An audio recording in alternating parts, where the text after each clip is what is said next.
Смотрите обзор экономических событий на Якутия-24, в студии Иван Лазаренко. Правительство России подготовило программу вовлечения в оборот неиспользуемых земель сельхозназначения. На нее планируется потратить 754 миллиарда рублей и вовлечь в оборот 13 миллионов гектаров пустующих участков. Об этом сообщил премьер-министр России Михаил Мишустин.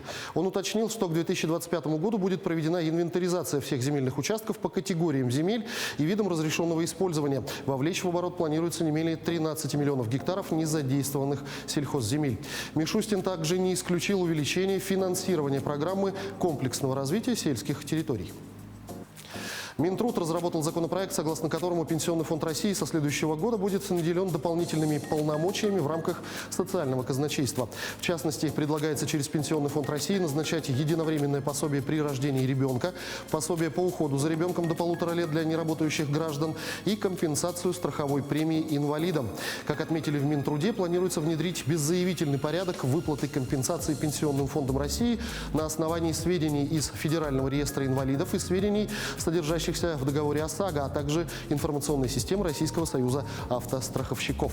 Передача этих полномочий в Пенсионный фонд России позволит синхронизировать предоставление гражданам пенсий и других соцвыплат, избежать обращения граждан в различные инстанции, исключить временные материальные затраты для них, объяснили в министерстве. Налоговые льготы и отсрочки являются более привлекательными мерами господдержки для бизнеса в России, чем прямые выплаты из бюджета.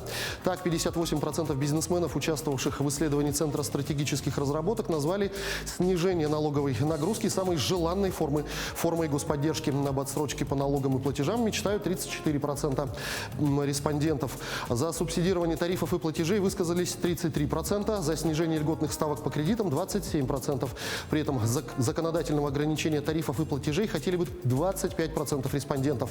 За снижение административной нагрузки выступили 14% опрошенных, а о необходимости помощи с выплатой зарплат сотрудникам заявили 9% предпринимателей.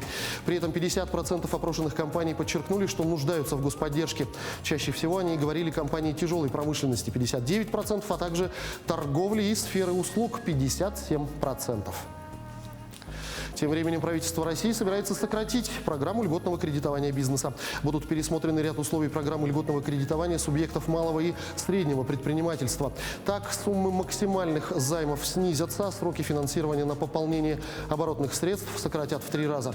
Для микро и малого бизнеса сумма максимального займа уменьшится с 2 миллиардов рублей до 200 миллионов и 500 миллионов рублей соответственно.